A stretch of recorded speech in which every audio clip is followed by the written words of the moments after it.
Unified pension scheme की illustration में हम समझते हैं कि किस प्रकार से यह स्कीम हमारे लिए फ़ायदेमंद है या नहीं है, इसका कैलकुलेशन किस प्रकार से किया जाएगा।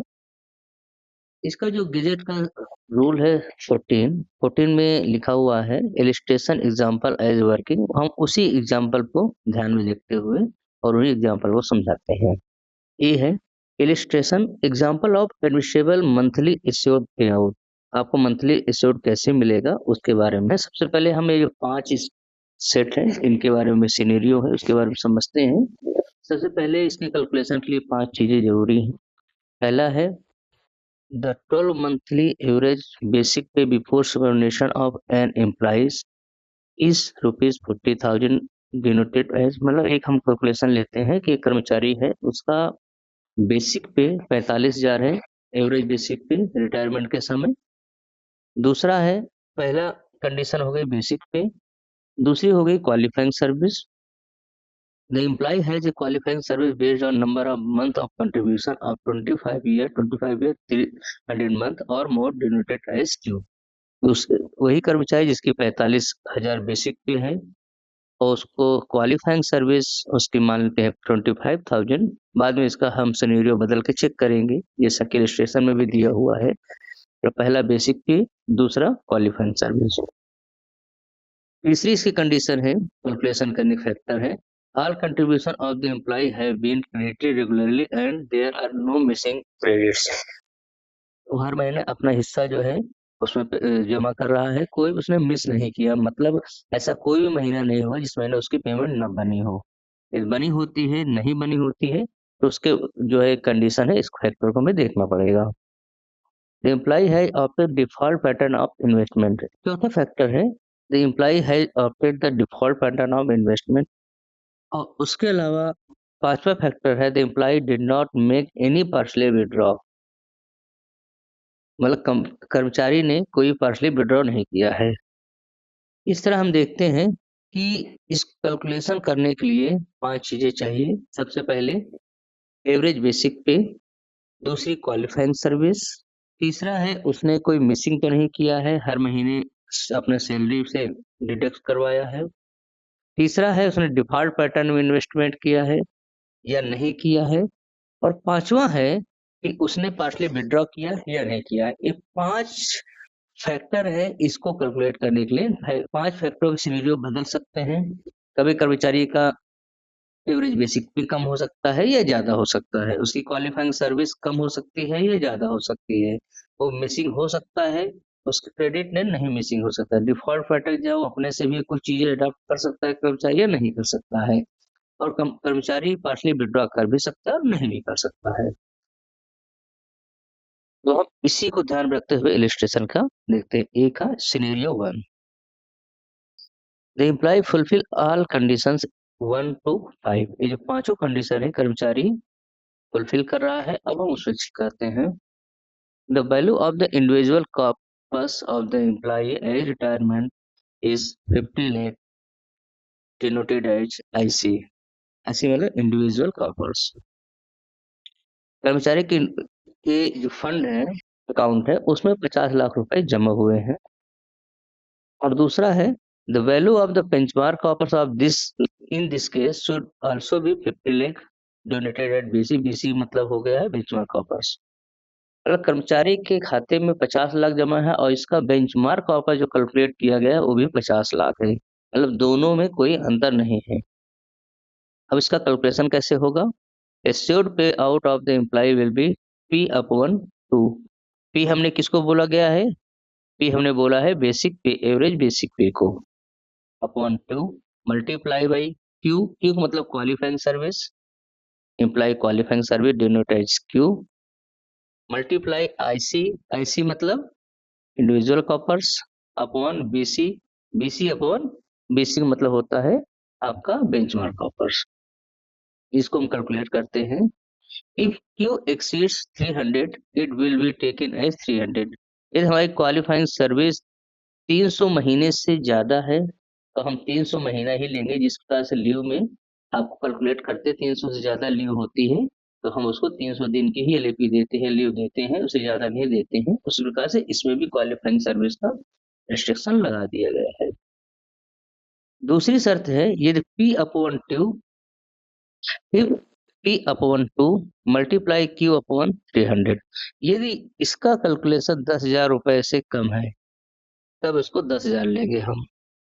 उसके बाद आपके qualifying service upon qualifying service जो Q होता है 300 550 IC अपॉन BC। ये आ गया आपका calculation 22,500 plus admissible dearness relief. 22,500 है प्लस डियरेंस रिलीफ जो भी डीए है, डीआर है, वो मिलेगा। Note, in this case assured पे आउट इक्वल फुलफिल एश्योर्ड पे आउट। दूसरा सिनेरियो हो गया है कि कर्मचारी की जो क्वालिफाइंग सर्विस है, उसने 1 और 3 और 5, मतलब कहने का क्वालिफाइंग सर्विस जो दूसरा नंबर कंडीशन फैक्टर है, उसको फुलफिल नहीं कर रहा है, क्वालिफाइंग सर्विस उससे कम है। उस कंडीशन हम देखते हैं, इन दोनों सिनेरियो में कोई बदलाव नहीं है। आईसी भी 30 लाख है और बीसी भी 30 लाख, इन दोनों में कोई बदलाव नहीं है। अब इसका कैलकुलेशन हम देखते हैं। यहाँ पर बदल जाएगा 180 बटे 300। इसमें आ गया 13,500 प्लस एप्लीकेबल डियरेस्ट रिलीफ। और कितना मिला आपको? 13,500 रुपये हो गया, और जो डीआर है। तीसरी कंडीशन उसकी सिनेरियो हो गई। तीसरा सिनेरियो क्या है? पहला, इसकी क्वालिफाइंग सर्विस सिर्फ 10 साल है। क्वालिफाइंग सर्विस सिर्फ 10 साल है। 10 साल कंडीशन में इसमें कोई देखिए बदलाव नहीं, आईसी भी सेम है और बीसी भी सेम है, क्योंकि आईसी और बीसी से क्योंकि सर्विस उसकी 10 साल ही है, तो उसका आईसी कम ही होगा। उसी हिसाब से बेंचमार्क कॉपर्स कैलकुलेट किया गया होगा। अब उसका कैलकुलेशन की गणना हमारे पास नहीं है, इसका हम कैलकुलेट करेंगे। यहाँ पर देखिए, इसको आ रहा 9,000। जब ये 9,000 आ रहा है कैलकुलेशन, तो यहाँ कहा गया मिनिमम 10,000 देंगे हम। यहाँ पर मिनिमम 10,000 देंगे। यदि कैलकुलेशन उसका, तो बेसिक पेंशन जो मिल रही है मिलेगी। इसमें एश्योर्ड अमाउंट, यहाँ बेसिक पेंशन नहीं कहा गया है, एश्योर्ड पे आउट कहा गया है। तो उस कंडीशन मिनिमम 10,000 दिया जाएगा। सिनेरियो थ्री, सिनेरियो थ्री है। अब देखो सिनेरियो थ्री का ए है, इसी में कुछ चेंजेस हैं। 3 और 5, 4, 1, 3 और 4। यहाँ पर कंडीशन क्या थी? 1, 3 और 5। और चौथी, पांचवी कंडीशन हम देख ली, इसमें लिखा हुआ है the employee made partially withdraw. मतलब पांचवी कंडीशन है विड्रॉ की, तो कर्मचारी ने इसमें कुछ विड्रॉ कर लिया है। उस सिनेरियो के हिसाब से अब इसमें देखते हैं क्या होगा। यहाँ पर सर्कुलर इसमें कहा गया है, कर्मचारी पार्शली विड्रॉ करता है और उसका बेंचमार्क कॉपर्स से आईसी कम रहता है, तो समय से इन्फॉर्म किया जाएगा। कर्मचारी के पास ऑप्शन होगा कि बेंचमार्क कॉपर्स तक इसको अपना फिलफिल कर सकता है, आईसी को ला सकता है, उससे ज्यादा नहीं। उसमें जो भी बेंचमार्क टॉपर्स है वहां तक ये जो है फिलफिल कर सकता है, अपना डिडक्ट करवा सकता है सैलरी से, इस ताकि बीसी और आईसी बराबर हो। ये आगे इसका भी सिनेरियो है, हम उसको देखते हैं पहले। उसने कुछ विड्रॉ कर लिया था। विड्रॉ करने के बाद कंडीशन उसको जो कैलकुलेट किया गया है, मिनिमम एश्योर्ड अमाउंट 8,800 हुआ। यहाँ पर उसको मिनिमम 10,000 का लाभ नहीं दिया जाएगा। कारण क्या है? कर्मचारी ने पार्शली विड्रॉ कर लिया है। पार्शली विड्रॉ कर लिया मतलब उसने अपना कुछ फायदा ले लिया है, इसलिए यहाँ पे उसको न्यूनतम पे आउट का लाभ नहीं दिया जाएगा। यदि कर्मचारी इसको फुलफिल कर लेता है बेंचमार्क ऑफर्स को, तो उसको लाभ दिया जाता है। इसलिए हमें इसका जो फैक्टर 5 है उसको बहुत ध्यान देना है। सिनेरियो 4, 1, 2, 4 और 5। तीसरी कंडीशन क्या छूट गई इसमें? The all contribution of the employ have not been credited regularly. कर्मचारी के 1-2 महीने पेमेंट नहीं आई होगी, या जो भी कारण हो उसने उस डिडक्ट नहीं करवाया होगा, उसका कैलकुलेशन किस प्रकार से है उसको देखते हैं। आईसी की वैल्यू 45 लाख, बेंचमार्क कॉपर्स 50 लाख। इसकी कैलकुलेशन देखिए किया गया। यहाँ पर 45 लाख हो गया, यहाँ पे 50 लाख, और सब कैलकुलेशन सेम है। यहाँ पे न्यूनतम आ गया बेसिक, वो minimum assured amount 20,250 plus applicable D. Scenario 5 है, 1 से 4 तक पूरा फुलफिल कर रहे कंडीशन फैक्टर जो उसके हैं, लेकिन पार्शली विड्रॉ कर लिया गया। पार्शली विड्रॉ मतलब फैक्टर 5 का। यहाँ पे आईसी कितना है, 40 लाख। बीसी कितना है, 50 लाख। यहाँ पे 18,000 नॉर्मल आपने कैलकुलेट किया ही होगा, इससे पहले भी सभी है। सिनेरियो 6 का क्या होगा, 1 2 3 5, मतलब चौथा जो है उसमें कम है, मतलब उसने कुछ पैसा अपने से इन्वेस्ट किया है, मतलब पूरे डिफॉल्ट पैटर्न पे नहीं गया कर्मचारी। एक कर्मचारी डिफॉल्ट पैटर्न पे नहीं जाता है और उसको फायदा होता है, तो उसको कैलकुलेट कैसे करेंगे। उसका आईसी की वैल्यू 55 लाख है, बीसी की वैल्यू 50 लाख है। अब इस कंडीशन में जो 5 लाख ज्यादा है वो कर्मचारी को दे दिया जाएगा। 5 लाख कर्मचारी को दे दिया जाएगा और कैलकुलेशन पे 50 लाख अपॉन 50 लाख होगा। जो कैलकुलेशन होगा बेंचमार्क के आधार पे होगा।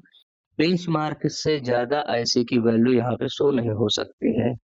जो भी एक्सेस अमाउंट होगा, excess value of individual corpus benchmark corpus that 50 lakh digit to bank account है रिटायरमेंट बैंक, उसके रिटायरमेंट के समय कर्मचारी को दे दिया जाएगा।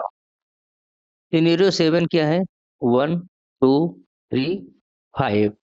The employee of the investment choice of individual corpus and value of individual corpus lower than benchmark। यदि उसने अपने से कैलकुलेट किया है इन्वेस्टमेंट, तो क्या होता है, उसकी वैल्यू कम होगी। तो रिटायर से 45 लाख था, बेंचमार्क कॉपस 50 लाख था। उसको कैलकुलेशन ऐसे किया, सेम कैलकुलेशन में कोई अंतर नहीं है। अब इफ एम्प्लॉय पार्टली रिकॉर्ड्स, इसमें क्या है कि कर्मचारी की जो 5 लाख कम है आईसी बीसी से, कर्मचारी ने इसको फुलफिल करने का कोई काम नहीं किया। दूसरी सिनेरियो में कहा गया है कि कर्मचारी के 45 लाख मतलब 5 लाख कम है, और कर्मचारी कुछ पैसा बीसी में आईसी में और डाल देता है और अपना डिटेक्ट करवाता है, जैसे वीपीएफ में है उसी तरह से इसमें कुछ डिटेक्ट करवाता है, परंतु पूरा नहीं डिटेक्ट करवा पाता है, मतलब 50 लाख तक नहीं पहुंच पाता। 47,50,000 तक ही उसका पहुंच पाता है, और 2.5 लाख की ही कटौती और एक्स्ट्रा करवा पाता है। उस कंडीशन में उसके कैलकुलेशन में इस प्रकार से हो जाएगा, 47,50,000 अपन 50 लाख। ये हो गया आपका कैलकुलेशन, सिनेरियो के अनुसार अलग अलग है। तो पूरा कैलकुलेशन आपका आईसी और बीसी पे बेस्ड है। इसके अलावा जो हम समझिए कि इसकी जो 5 कंडीशंस है, उस 5 कंडीशन को अच्छी तरह से देखना है, और भविष्य में हमें जो भी अपने इन्वेस्टमेंट करना है, इन 5 कंडीशनों को ध्यान में रखते हुए इन्वेस्टमेंट करना है और इसका कैलकुलेशन करना है। ये 5 फैक्टर हैं या 5 कंडीशंस हैं इस यूपीएस को कैलकुलेट करने के लिए, मिनिमम एश्योर्ड पे आउट कैलकुलेट करने के लिए 5 कंडीशंस हैं। उसके अलावा illustration example of lump sum payment of सुपरनेशन of VR after 25 year of qualifying service and retirement for 56 से। जब कर्मचारी रिटायर्ड होगा, जब वॉलंटरी लेगा, जब आप 56 उसको रिटायरमेंट किया जाएगा, तो उसको एक मिनिमम अमाउंट भी दिया जाएगा, लमसम अमाउंट। वो लमसम अमाउंट कैसे कैलकुलेट किया जाएगा, हम उसको समझते हैं। इलस्ट्रेशन का ही इसमें दिया गया है कि कर्मचारी की बेसिक 55,000 है, प्लस डीए अभी 53,000 मान लीजिए चल रहा है, तो उसके हिसाब से, और टोटल कितना हो गया, 68,800। लमसम अमाउंट कैसे कैलकुलेट करेंगे, 1/10 multiply by involvement where L equal to number of 6 monthly completed year, मतलब जैसे आप ग्रेजुएटी में कैलकुलेट करते हैं, या ऊपर जो 6 मंथली है उस हिसाब से कैलकुलेट करेंगे। इसका हम देखते हैं 1/10 कितना हुआ, इसका 1/10 6,885। किसी कर्मचारी की सर्विस 10 साल हो गई, तो इसका मतलब 120 महीना। 15 साल मतलब 180 महीना। 30 साल 360, 35 420। नंबर ऑफ कंप्लीटेड 6 महीने, 6 मंथ कितने होंगे, 20। 10 का डबल, 15 का डबल, 20 का डबल, 700।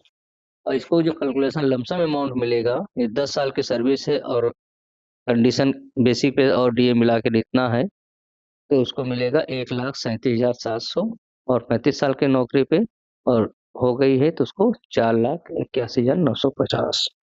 परंतु 10 साल से कम की सर्विस है तो उसको इसका लाभ नहीं मिलेगा। लो एमसम will be payable if the service length is less than 10 years. Unified income not applicable. 10 साल से कम है तो उसको कोई लाभ नहीं दिया जाएगा। मेरे हिसाब से वीडियो आपको समझ में आ गया होगा और आशा करता हूँ कि इस वीडियो के माध्यम से आप लोग अपने दोस्तों को भी समझा सकेंगे।